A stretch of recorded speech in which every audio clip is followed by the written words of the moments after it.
Would you please start by introducing yourself? Who are you Uh, and what are you doing with the Fine Young Capitalists?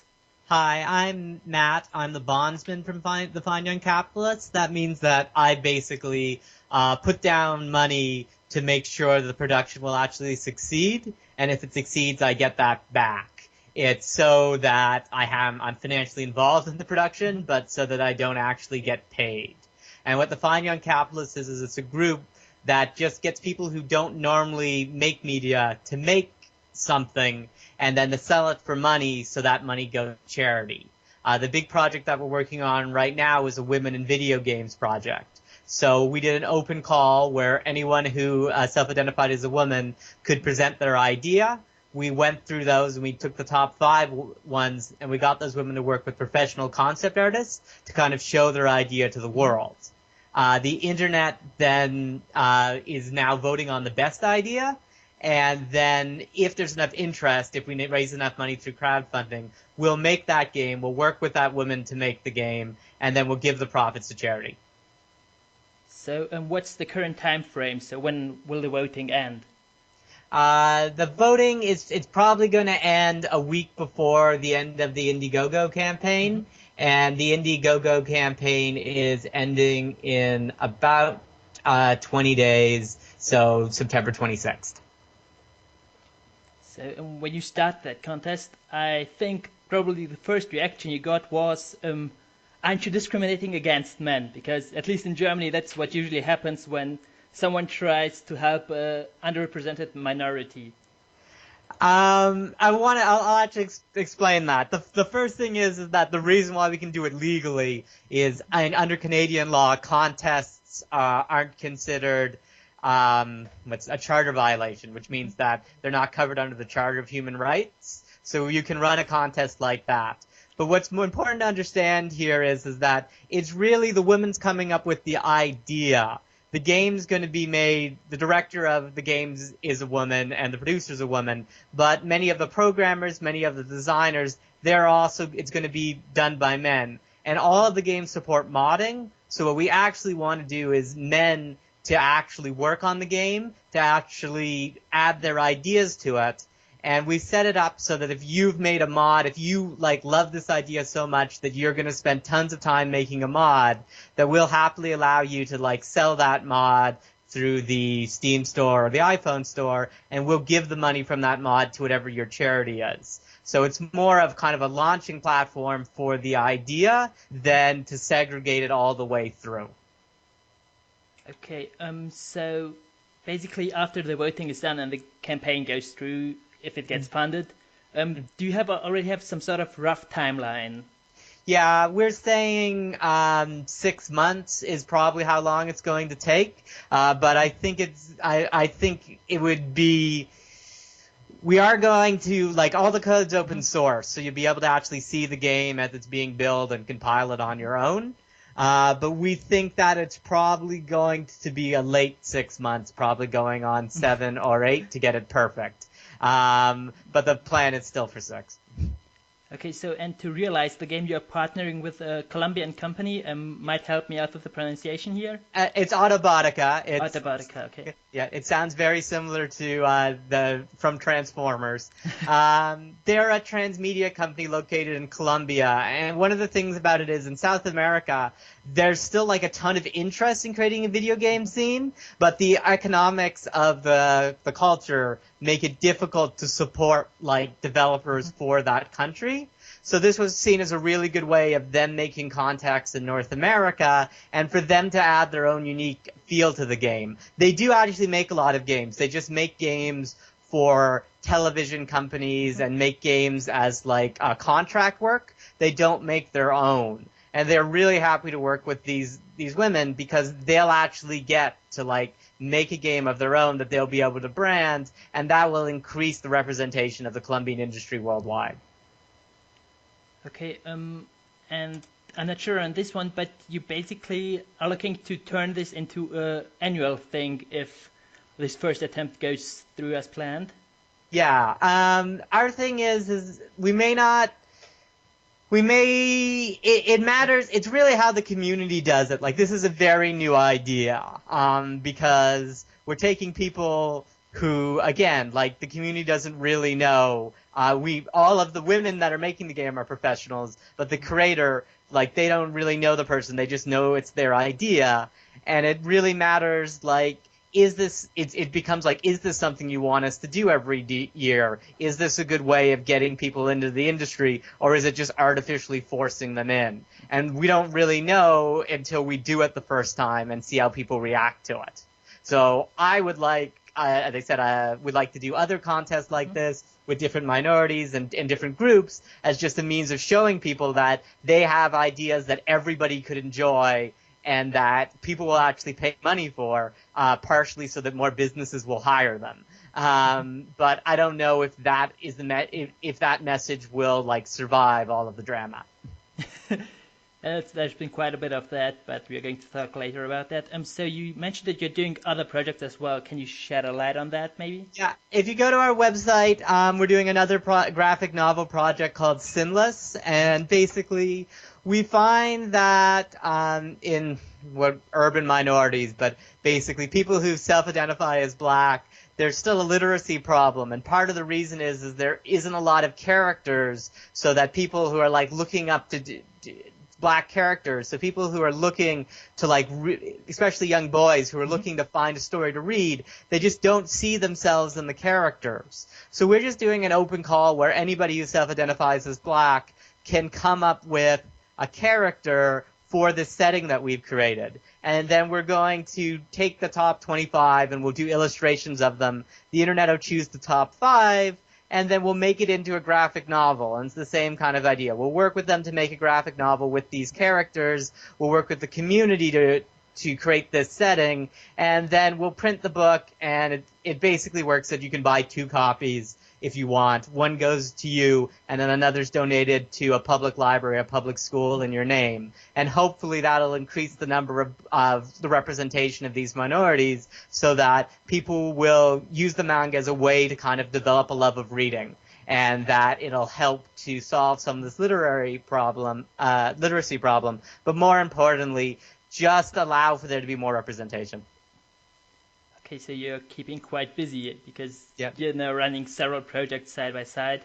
But Sinless is obviously lagging a bit behind the Women in Games project at this point in time.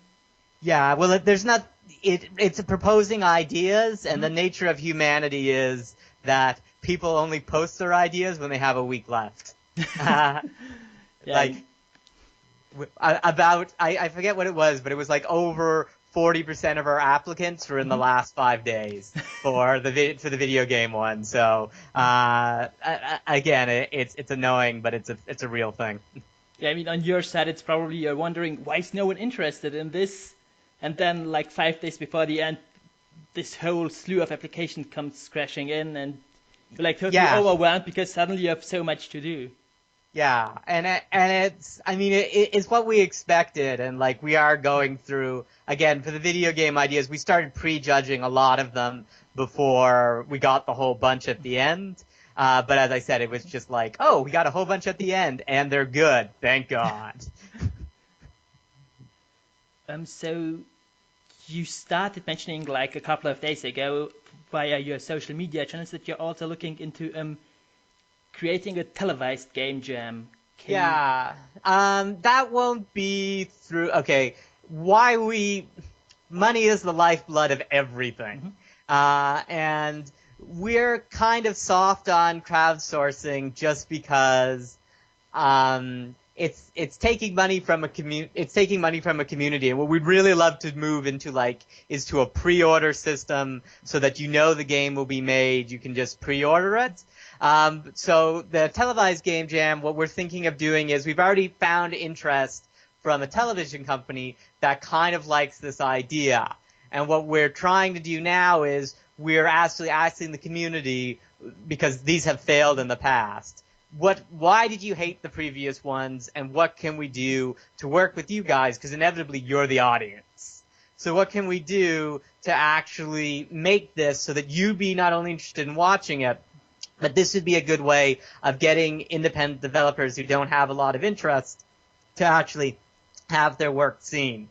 And we're getting emails and we're going through it. There's a lot of positive feedback, but it's just like, for it to run, you're wanting to get, say, like hundreds of thousands of people to watch it. So it's just difficult before it's actually done to determine if that's going to happen or not. And because we're not taking money from the community, we're actually relying on, like, again, like sponsors, and we're relying on groups that are interested in it. It's a little bit more of a risk, and it's something that we're working with the community for. Obviously, I can see that for a gamer, it might be really interesting to see of the game design process, how the decisions are getting made. But at the Yeah. same time, I'm not too sure how this idea would appeal to like the casual TV viewer. So It's sort of like, why, if people watch 4 or 5 competitive cooking shows in a row, it is theoretically possible to make them be interested in a video game show if we were putting on a channel that was only interested in science fiction, and if we weren't expecting to get millions of people. Like, that's the crucial point that I think everybody needs to understand. Inevitably speaking, this is still putting putting a couple contestants in a room for a couple days. This isn't, doing the American Idol or something like that. It wouldn't be that kind of a production. so we wouldn't get all that reality show drama. The biggest thing that we're getting is like the community interest in these projects, and what we'd really like to do it is to do it so that people are actually only able to support the people through like voting or something, but actually able to support the winner, the competitors, by like giving them ideas or giving them art, or even like maybe giving them code that they can put into their game. And it's difficult to determine if that'll actually happen. Like, if there's people who will be just so interested in it that they do. But with the Fine Young Capitalists, which this Women in Games production, there are tons of people who are just into it so much that they provide this kind of weird kind of feedback where they're helping us out all the way. And it's just like, how can we reward those people, or how can we allow them to share in the experience? I mean, I can totally see that, because if you look like at the popularity of the Vivian James character, there's like hundreds of pictures, hundreds of pieces of fan art out there, and the character's been around for like a week or two. I'm not too sure. I can talk about that if you'd like. And it was just basically, and this actually goes into a lot of the other conversations, when we started this up, like, there was very little interest from various publications. And one of the things that happened was that 4chan found out about it, their V section, which is really into video games, and they were like the largest contributor to the project for 2 days in a row. And I just wrote a tweet out that I wanted to thank them because, like, they were supporting a Women in Games project. And that got retweeted like 100 times. Well, like, I did it just before I went to sleep, and it got retweeted 100 times. And there was just this criticism that, like, 4chan wasn't allowed to support a women's project and that we shouldn't accept money from them. And that they were joking that it would go to butt cancer or something like that. And I wrote out a long tweet about it, and I said, like, no, we'll accept money from anybody. If they like it, I'm not going to speak out against them. And butt cancer is actually a real thing. Like, if colon cancer kills people. And it really resonated with the community that we would, like, speak to them honestly about it, that we would say that, like, no, we support them, and just because, like, again, they're a group of individuals they're a group of individuals. They're not one hive mind. And they really got interested in the production. And the whole thing was like, we never thought that 4chan would raise enough money to do the entire production, and they haven't. It's still been tons of other smaller backers. But we really wanted to reward them even if the production didn't happen, because, like, that was such a thing, that we said that we have, like, higher tier rewards where you get a character in the game and you get a character designed, and they raised enough money that they could get their character designed, and they came up with this character, Vivian James, and they deliberately created it because they wanted a character that represented, like, a woman in games that only cared about games, that was what was important to her. And they created this character called Vivian James, and they said, would you put this in the game? And we looked at it, and I looked at it like 2 or 3 times, and I'm like, I don't see anything wrong with this in any way. Of course we will. And it just became this thing that it's like, you can't do that. Like, they're in some way projecting, people would project a lot of things onto this character. And I was just like, no, she's a multi-dimensional character. Please do not slut-shame 4chan's daughter. But it just became this thing that I'm like, no. If they support us, they have been hopelessly polite through this entire process, that I think that they should be rewarded for what they are doing. And because they're a group of individuals, the bad things that they do, it's not the entire group. It's like a small section. And it's like, I can't punish the majority based on the minority. It's like, I can only punish individuals for what they actually do. And because everything's anonymous, I can never know. So you already mentioned that the coverage of your project has, let's say, it's been lacking, because I feel that this Women in Gaming project is like, it's fitting the zeitgeist that's currently in the gaming community of becoming more inclusive. I mean, I think that the gaming community is already very inclusive, but it's not showing in the games itself. I think that there's now an active movement to get that changed, and your project is like, it could be the poster child of that movement, but somehow no one is picking it up. So what do you think, why exactly is that? I think part of it is, and this, I gotta explain a bit of American culture here.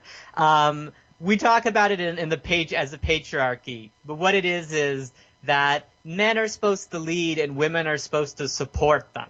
So what you'll find is that, especially in the video game industry, there's a lot of women that are writing about games. There's a lot of women who are providing commentary about games. They're sort of providing a moral center. They're policing what's supposed to be shown and what's not supposed to be shown, but they're not making the games. And this is a really weird thing, but even culturally in North America, if a woman makes something to make money, both men and women are like, no, she shouldn't do that.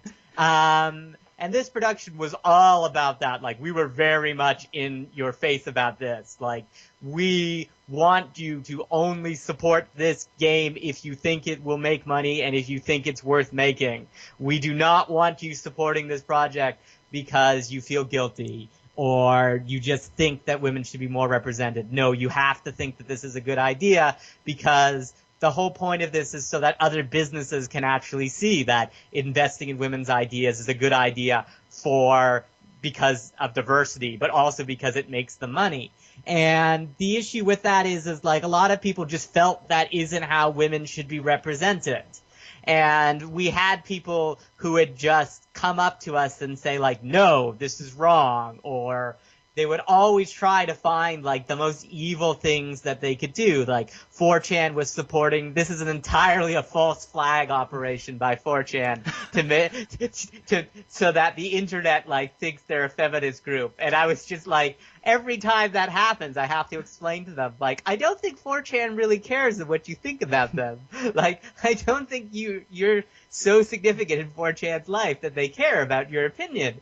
But it's just been really painted that way, and we don't know what to say. And it's just that there seems to be these advocates, like, a lot of people will come up to us and say that I can't support you because 4chan's involved. And I was kind of like, well, you weren't supporting us before, so I'm not really going to throw money away so that you can do it now. And I know that we keep referencing Audre Lorde, who's a feminist writer, and she says the master's tools will never dismantle the master's house. And what the argument is that if you're a feminist, if there's only one kind of feminism that's allowed, if you're only allowing certain people, if you're not allowing everybody to engage, then you'll never have real social change. You'll just have this continual battle. And again, it's a little weird that they're involved, and again, it's weird that they do this character and they got so into it. But by the same token, they're not bad. It's not what they're doing isn't bad. It's just people are projecting that onto them because they need to have a villain. Do you see that as some sort of rebellion against what's perceived to be the establishment, that you're getting supported because no one else is? The best message for this production for women is that men want you here, that men like your idea, and that it isn't how it's normally depicted as like the entire industry doesn't want you. That's not what it is. You have allies, and they really want to support you. The problem is that inevitably speaking, gaming is always about games, and you should focus on that. And I think as we social position women, the problem is that what they're doing, what they're making is less important than who they are. So being a nice person or making something that's really inclusive or all these sort of nice social things just don't resonate in the gaming community unless you've got a good game to go with it. And I think a lot of the anger that women get presented with, like they assume it's because, they don't like women, and it's like, no, it's because the audience just wants to judge you on your game. Like nobody really knows who designs games. Like men, like we often don't know who designed Assassin's Creed, and like one of the producers on that was a woman, or Uncharted. Yeah, or Portal. Like all of these ones, there's tons of women that are involved, and people just like don't know. And it's just like maybe if you might need to win us over on your idea first, and then when you do that, then your gender becomes irrelevant. And it's just, but for me, from the business perspective, the business people don't seem to be investing in women, and I think that's bad purely because it's a good way to lose money. Can you elaborate on that last statement? Yeah, I just find that, like, again, when I talked about even the Game Jam, I was like, nah, this isn't going to be the next American Idol. But it'll be good for the community, and people it will probably be able to get enough viewers to pay for itself. And I just find that when you're talking about a lot of games are like aimed at this mythical male. So like Call of Duty and Counter-Strike, they don't have Call of Duty and Battlefield. They don't have like huge female audience. They have a good female audience actually, but they don't have like 50%, etc. and so forth. And when I talk about like making games for women, I don't talk about like, oh, we need to make a Barbie version of Call of Duty. No. We need to just make games that everybody likes, but women will also enjoy. And that's usually focusing on games that have like stronger stories, stronger characters, and can be played socially, like can be played as a social experience together.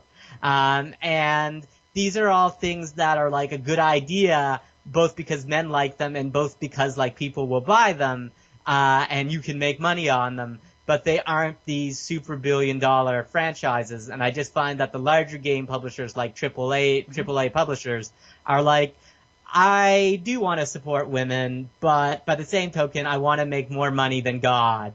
So I'm willing to do these things, like I'm willing to be less inclusive to make more money than God. And I'm like, well, how about you just you take some of that money and you make another production that'll totally make you money on it, and everybody will like you for it. And it's a good business decision. It just won't be these super hundreds of $million productions.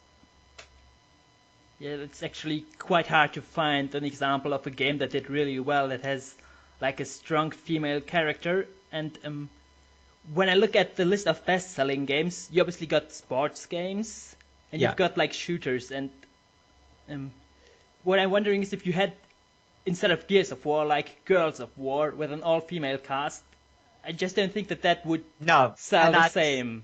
No, and that's just a lot of people trying to hide the fact that they have sexist tendencies. And my thing about that is like, no, when you're making Gears of War and you're making it for an audience, it's still like you're like, don't have the chainsaw shoot out rainbows because you think that'll attract women. It's like, no, that's not it. What we need to focus on is focus on the women that have ideas, and the ideas that are good, and the ideas that both genders are going to play.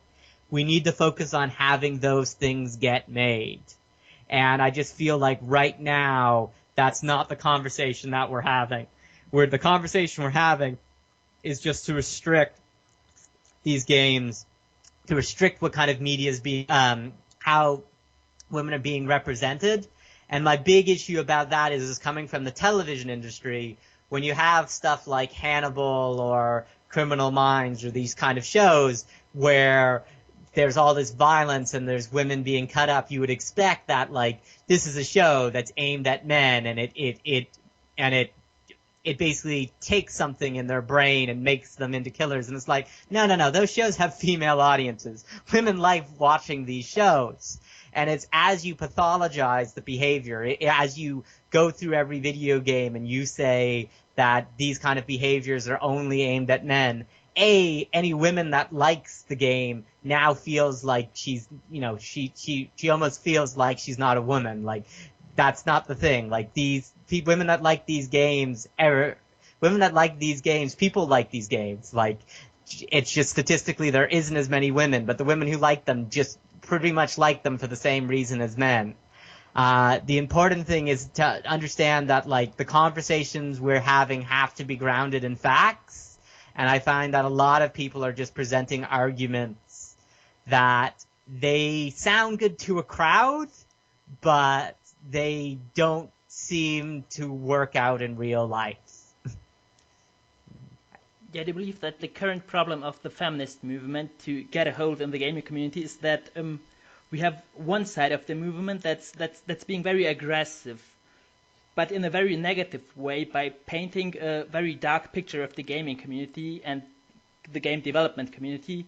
And I think that that's like that this could scare girls away who actually want to work in gaming. Yeah. But then they get like this picture of everyone here is a misogynist and yeah. Our line is like, there's a book called A Billion Dirty Thoughts, which was just analyze people's search histories so that when they weren't being watched, what they wanted to see. And one of the things that it exposed was, like, what women were into. Like, it basically said that both genders basically have a lot of interests that they don't like that they don't like the world to acknowledge. And I think that when you sort of present this as, like, gaming as being bad, or when you present a trope as being bad instead of being a trope, like one of my lines about when people say tropes are bad, I'm like, yeah, they're overused, but they're overused because they work. But when you have people, like, projecting things into them that just don't seem to make sense, and when you say that they cause behavior in the group, like, again, like, there seems to be this thing that if there's violence into a woman in a game, it makes men can think that women are less that are worthy of violence. And I'm like, no. Like, it's really difficult to make that argument when a game is all about shooting people in the head, and shootings have gone down, like, in North America. That as there's been more video games, violence has gone down. You can't really make that argument statistically, and all the studies have shown that. And you just, the argument is wrong, and I understand why you want to change the narrative. If you're just talking about more new ideas, I'm always for new ideas. I think that's the only way we can advance as a culture. But we can't just police a game for an audience that isn't there. Like, that's the biggest thing. And I don't think that the way, that, as I said, if you give Gears of War a pink chainsaw, that you're, if you, again, a chain weapon or whatever it is, but if you give them a pink version of that, I don't think suddenly you'll have tons of women come to it. But I do think if you make games that both genders can like, then suddenly the audience is involved and the audience is interested. And that's the best way, because most importantly, you can make money that'll fund the next game, and that the system can be sustained so that we're not just constantly throwing money into it. And that's, again, that's more of important for a business thing. But keep in mind that if a woman's making a game, it's her job. She should be able to, like, not starve to death. I think in that context, maybe the Mass Effect series is a good example because on a basic level, it's a shooter.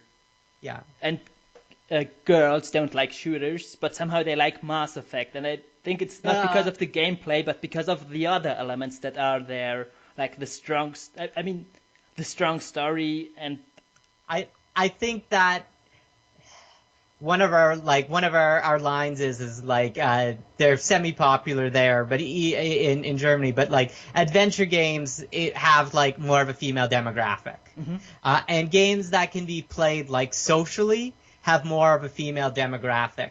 It's just that, and this is kind of how games are monetized now, but it's so much on like you're playing the game as a job and your rank counts. So like Hearthstone, for example, it's like they're resetting the ladder all the time. And it's like, if you reach this point on the ladder, you get this particular reward. And the thing about it is that if you're playing it as a social experience, if you're trying to play it with friends and stuff, making it so you have to compete with each other isn't something that tends to attract women as much as it attracts men who will literally make it their job. And every time I'm like, so people are like arguing that, so we should make it so that women want it to be their job. And I'm like, no. Like, I don't think we should project what is probably a bad thing that the industry is going. I don't think we should make it so that women can do that. But I think you'll find that a lot of these games that are on Facebook that have these social components where you can give things to friends, you can ask friends for help, you can show each other's ranks, and you can go on a journey with each other. Suddenly these games suddenly have a larger female demographic, and it's like maybe we should focus on pulling in some of these elements, and maybe we should again focus on telling good stories that everybody can enjoy, because inevitably that means more women. Okay, as a final question, if we're assuming that we reached a point where we have a perfectly equal gaming community, do you think that the games we would be seeing would be fundamentally different from the games we are having now? Or do you think that we would still have games that attract more males or games that attract more females? I think equality for the sense of like having a 50-50 ratio is dumb. I think that our main thing is that we don't think every woman should make a game. We just think that women who want to should have the option. And I think, to answer your question directly, I think that as we approach a 50-50 demographic, what it'll be is there'll be more games that have like a 70% male to 30% women, or 60% women to 40% male. Like, you'll just see that the games, it'll never be a 50-50 split. There'll always be one gender that likes them more. But I don't see a lot of the games that we have going away. I just see more of them being created that women like, and more importantly, that women like just a tiny bit more than men do. Okay, then that's all. So thank you for answering those questions and for taking your time. And I do hope that you're going to reach your goal with the Kickstarter, with the Indiegogo campaign. I mean, you're just like 15% away from reaching your goal. Yeah, I can actually pull up the exact number now if I'm here. We're at 84%, so yeah, you're right. We're just about 15% away, and every donation helps. But as I said, it's just been particularly difficult to get the message out. Okay, so I'm happy that we can help to get this message out, because this is a good project, and I think it can actually make a positive impact in the gaming community. And just one other point for our your English viewers, if you go to our YouTube site, we have videos where we talk about feminism in video games from a more a less men are horrible perspective. and we have videos on female developers and what they've added to the industry. So you can actually, if you don't understand why it's important, you can see those, and we'd suggest you do that. And you can find them. There's an icon if you go to thefineyoungcapitalist.com. There's an icon for YouTube, and you can see them all there. Okay. Okay, thank you very much. Have a nice day.